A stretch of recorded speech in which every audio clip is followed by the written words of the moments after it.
مقام نزول سورہ اخلاص ایک قول کے مطابق مکی اور ایک قول کے مطابق مدنی ہے. رکوع اور آیات کی تعداد اس صورت میں 1 رکوع اور 4 آیتیں ہیں. سورہ اخلاص کے اسماء یعنی اس کے نام اور اس کی کیا وجہ ہے اتنے سارے نیمز ہونے کی. مفسرین نے اس سورت کے تقریباً 20 نیمز ذکر کیے, 20 نام, ان میں سے 4 میں آپ کو بیان کرتا ہوں. اس سورت میں اللہ تعالیٰ کی خالص توحید کا بیان ہے, اس وجہ سے اسے سورہ اخلاص کہتے ہیں. اس سورت میں یہ بتایا گیا کہ اللہ تعالیٰ ہر نقص و عیب سے بری اور ہر شرک سے پاک ہے. اس مناسبت سے اسے سورہ تنزیہہ بھی کہتے ہیں. اسی طرح جس نے سورت سے تعلق رکھا وہ غیروں سے الگ ہو جاتا ہے, اس لیے اسے سورہ تجرید بھی کہتے ہیں. اسے پڑھنے والا جہنم سے نجات پاتا ہے, اس بنا پر اسے سورہ نجات بھی کہتے ہیں. کیا بات ہے. اب اتنی فضیلتیں ہیں, حدیثیں اتنی ساری ہیں اس کی فضائل میں 1-2 حدیثیں آپ کو سناتا ہوں. حضرت ابو سعید خدری رضی اللہ تعالی عنہ سے روایت ہے کہ نبی پاک علیہ الصلوۃ والسلام نے ارشاد فرمایا, کیا تم میں سے کوئی اس سے عاجز ہے کہ وہ رات میں قرآن مجید کا 1/3 حصہ پڑھ لے؟ صحابہ کرام علیہ رضوان کو یہ بات مشکل معلوم ہوئی. انہوں نے عرض کی, یا رسول اللہ صلی اللہ تعالی علیہ وسلم, ہم میں سے کون اس کی طاقت رکھتا ہے؟ آپ علیہ الصلوۃ والسلام نے ارشاد فرمایا, سورہ اخلاص 1/3 قرآن کے برابر. واہ, ایک دفعہ پڑھو 1/3 قرآن کا سوا, 1/3 آف قرآن کے برابر. اٹ مینز اگر آپ 3 بار سورہ اخلاص پڑھ لیں, اتنی اللہ کی رحمت ہے کہ پورے قرآن کا ثواب مل جائے گا. سبحان اللہ. ایک اور حدیث پاک, یہ حدیث بھی بخاری شریف کی تھی, بخاری شریف کی ایک اور حدیث پاک, حضرت عائشہ صدیقہ رضی اللہ تعالی عنہا فرماتی ہیں, نبی پاک علیہ الصلوۃ والسلام نے ایک شخص کو لشکر میں روانہ کیا. جب لشکر واپس آیا تو لوگوں نے کہا کہ حضور یہ شخص جو ہے یہ سورہ اخلاص نماز پڑھاتے ہوئے پڑھتے تھے, جب بھی نماز پڑھاتے سورہ اخلاص پڑھتے الحمد شریف کے بعد. تو جب نبی پاک علیہ الصلوۃ والسلام نے جب لشکر واپس آ کے یہ بات کی تو پیارے آقا علیہ الصلوۃ والسلام نے فرمایا, اس سے پوچھو یہ کیوں ایسا کرتے تھے. اچھا.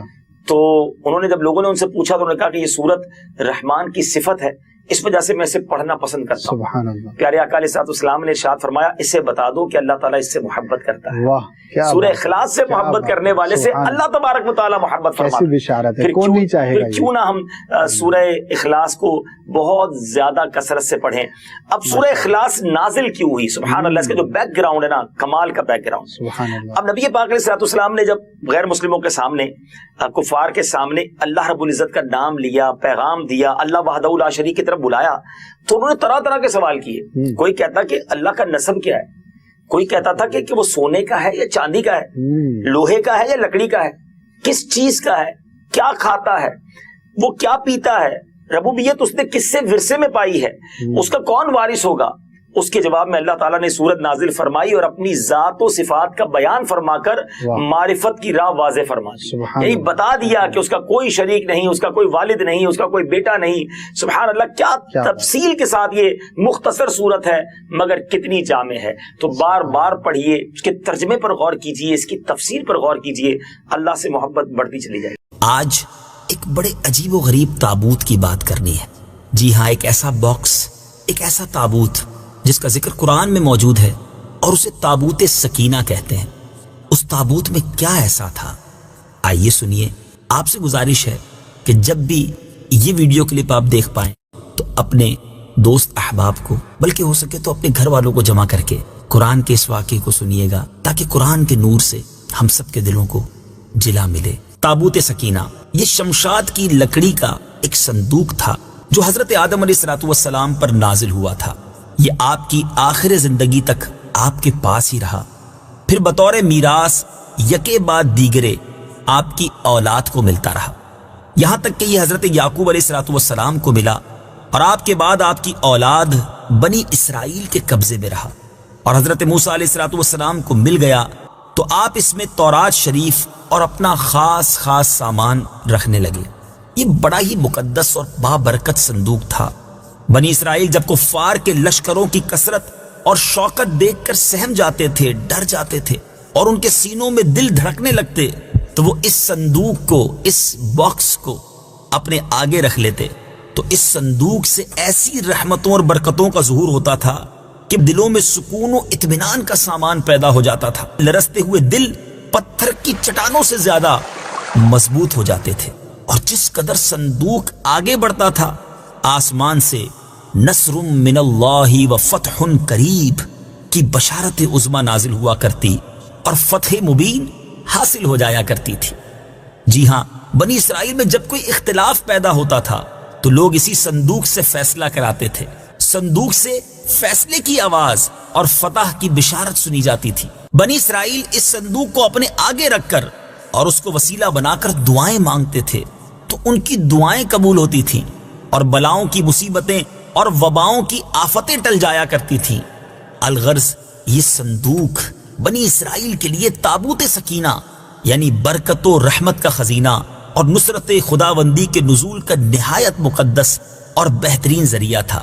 مگر جب بنی اسرائیل طرح طرح کے گناہوں میں ملوث ہو گئے اور ان لوگوں میں عصیاں کی یعنی گناہوں کی سرکشی کا دور دورہ ہو گیا تو ان کی بدعمالیوں کی نحوست کی وجہ سے اللہ عز و جل کی طرف سے یہ غضب نازل ہوا کہ قوم عمالقہ کے کفار نے ایک لشکر جرار کے ساتھ ان لوگوں پر حملہ کر دیا۔ ان غیر مسلموں نے بنی اسرائیل کا قتل عام کر کے ان کی بستیوں کو تاخت اور تاراج کر ڈالا، عمارتوں کو توڑ پھوڑ کر تہس نہس کر ڈالا اور اس متبرک صندوق کو بھی اٹھا کر لے گئے۔ اس مقدس تبرک کو نجاستوں کے کوڑے خانے میں پھینک دیا۔ لیکن اس بے ادبی کا قوم عمالقہ پر یہ وبال پڑا کہ یہ لوگ طرح طرح کی بلاؤں اور بیماریوں کے ہجوم میں جھنجھوڑ دیے گئے۔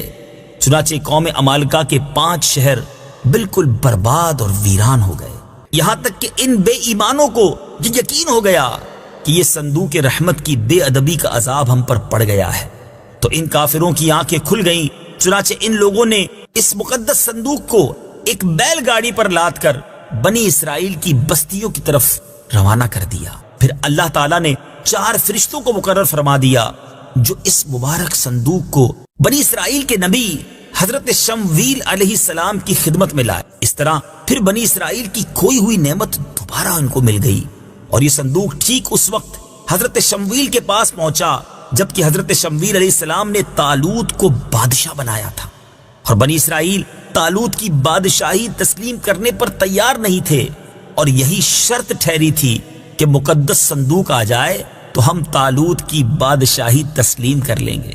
چنانچہ صندوق آ گیا اور بنی اسرائیل طالوت کی بادشاہی پر رضامند ہو گئے۔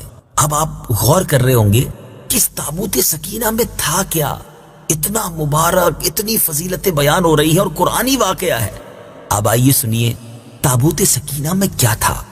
اس مقدس صندوق میں حضرت موسیٰ علیہ السلام کا عصا اور ان کی مقدس جوتیاں، اور حضرت ہارون علیہ السلام کا عمامہ، حضرت سلیمان علیہ السلام کی انگوٹھی، تورات کی تختیوں کے چند ٹکڑے، کچھ منو سلوا، اس کے علاوہ حضرت انبیاء کرام علیہ السلام کی صورتوں کے حلیے وغیرہ، یہ سب سامان اس میں تھے۔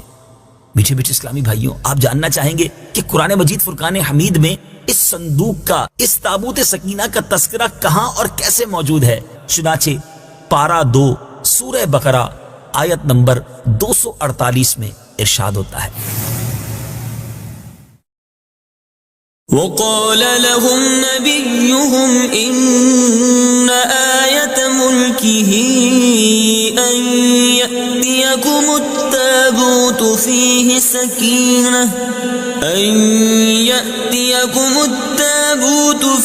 سكينة من ربكم وبقية مما ترك آل موسى وآل هارون تحمله الملائكة إن في ذلك لآية لكم إن كنتم مؤمنين۔ ترجمہ، اور ان سے ان کے نبی نے فرمایا، اس کی بادشاہی کی نشانی یہ ہے کہ تمہارے پاس وہ تابوت آ جائے گا جس میں تمہارے رب کی طرف سے دلوں کا چین ہے، اور معزز موسیٰ اور معزز ہارون کی چھوڑی ہوئی چیزوں کا بقیہ ہے۔ فرشتے اسے اٹھائے ہوئے ہوں گے، بے شک اس میں تمہارے لیے بڑی نشانی ہے اگر تم ایمان والے ہو۔ میٹھے میٹھے اسلامی بھائیوں، آپ نے قرآن پاک کی تلاوت بھی سنی اور یہ مبارک واقعہ بھی سنا۔ اب آئیے اس مبارک واقعے سے ہمیں کیا درس ملتا ہے؟ اس واقعے سے ہمیں چند پیارے پیارے مدنی پھول ملتے ہیں۔ معلوم ہوا کہ بزرگوں کے تبرکات کی خداوند قدوس کے دربار میں بڑی عزت و عظمت ہے، اور ان کے ذریعے مخلوق خدا کو بڑے بڑے فیوز و برکات حاصل ہوتے ہیں۔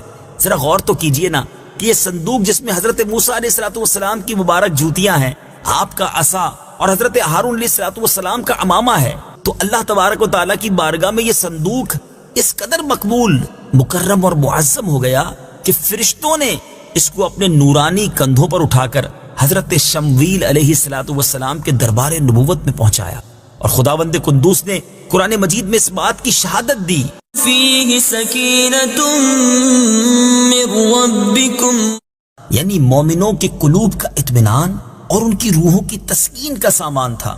مطلب یہ کہ اس پر رحمت الہی کے انوار و برکات کا نزول اور اس پر رحمتوں کی بارش ہوا کرتی تھی۔ تو معلوم ہوا کہ بزرگوں کے تبرکات جہاں اور جس جگہ بھی ہوں گے ضرور ان پر رحمت خداوندی کا نزول ہوگا، اور اس پر نازل ہونے والی رحمتوں اور برکتوں سے مومنین کو سکون قلب اور اطمینان روح کے فیوز و برکات ملتے ہیں۔ دوسری بڑی پیاری بات جو اس مبارک واقعے سے سیکھنے کو ملتی ہے کہ جس صندوق میں اللہ والوں کے لباس، عصا اور مبارک جوتیاں ہوں، جب اس صندوق پر اطمینان کا سکینہ اور انوار و برکات کا خزینہ خدا کی طرف سے اترنا قرآن سے ثابت ہے، تو بھلا جس قبر میں ان بزرگوں کا پورا جسم رکھا ہوگا ان قبروں پر رحمت و برکت اور سکینہ اور اطمینان کیا نہیں اترے گا؟ ہر عاقل انسان جس کو خداوند عالم نے بصارت کے ساتھ ساتھ ایمانی بصیرت بھی عطا فرمائی ہے، وہ ضرور اس بات پر ایمان لائے گا کہ جب بزرگوں کے لباس اور ان کی جوتیوں پر سکینہ اور رحمت کا نزول ہوتا ہے تو ان بزرگوں کی قبروں پر بھی رحمت خداوندی کا خزینہ ضرور نازل ہوگا، اور جب بزرگوں کے مزارات پر ان کی قبروں پر رحمتوں کا نزول ہوتا ہے تو جو مسلمان ان مقدس قبروں کے پاس حاضر ہوگا تو ضرور اس پر بھی بارش انوار رحمت کے چند قطرات برس ہی جائیں گے، کیونکہ جو موسلا دھار بارش میں کھڑا ہوگا ضرور اس کا کپڑا اور بدن بھیگے گا، جو دریا میں غوطہ لگائے گا ضرور اس کا پانی اس کے بدن کو تر کرے گا، جو عطر کی دکان پر بیٹھے گا تو ضرور اس کی خوشبو نصیب ہوگی۔ تو ثابت ہو گیا کہ جو مسلمان بزرگوں کی قبروں پر اچھی نیتوں کے ساتھ حاضری دیں گے ضرور وہ فیوز و برکات کی دولتوں سے مالا مال ہوں گے، اور ضرور ان پر خدا کی رحمتوں کا نزول ہوگا جس سے ان کے مصائب و آلام دور ہوں گے اور دین و دنیا کے فوائد اور منافع حاصل ہوں گے۔ اور تیسرا مدنی پھول جو اس واقعے سے سیکھنے کو ملتا ہے کہ جو لوگ بزرگوں کے تبرکات یا ان کی قبروں کی بے ادبی کریں گے وہ ضرور قہر قہار اور غضب جبار میں گرفتار ہوں گے، کیونکہ قوم عمالقہ نے اس صندوق کی بے ادبی کی تھی، ان پر ایسا قہر الہی ٹوٹا کہ وہ بلاؤں کے ہجوم سے بلبلا اٹھے، اور کافر ہوتے ہوئے انہوں نے اس بات کو مان لیا کہ ہم پر بلاؤں اور وباؤں کا حملہ اسی صندوق کی بے ادبی کی وجہ سے ہوا ہے۔ چنانچہ اسی لیے انہوں نے اس صندوق کو بیل گاڑی پر لاد کر بنی اسرائیل کی بستی کی طرف واپس بھیج دیا تاکہ وہ غضب الہی کی بلاؤں کے پنجائے قہر سے نجات حاصل کر سکیں۔ چوتھی بات، جب اس صندوق کی برکت سے بنی اسرائیل کو فتح مبین ملتی تھی تو ضرور بزرگوں کی قبروں سے بھی مومنین کی مشکلات دفع ہوں گی اور مرادیں پوری ہوں گی، کیونکہ ظاہر ہے کہ بزرگوں کے لباس سے کہیں زیادہ اثر رحمت بزرگوں کے بدن میں ہوگا۔ اور پانچویں بات، اس واقعے سے یہ بھی معلوم ہوا کہ جو قوم سرکشی اور عصیان کے طوفان میں پڑ کر اللہ اور رسول کی نافرمان ہو جاتی ہے اس قوم کی نعمتیں چھین لی جاتی ہیں۔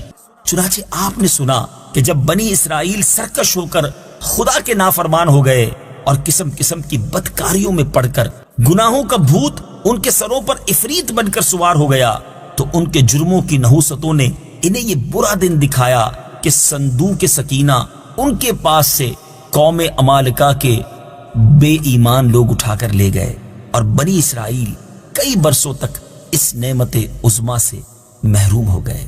میٹھے میٹھے اسلامی بھائیوں اور مدنی چینل کے ناظرین، قصہ سنا ہے قرآن کا، انشاءاللہ عز و جل اگلی باری میں ایک اور واقعہ، ایک اور قصہ قرآن کا لے کر حاضر ہوں گے انشاءاللہ۔ اس کے تحت بھی ہم مدنی پھول سیکھیں گے۔ صلو علی الحبیب صلی اللہ تعالی علی محمد صلی اللہ علیہ وسلم۔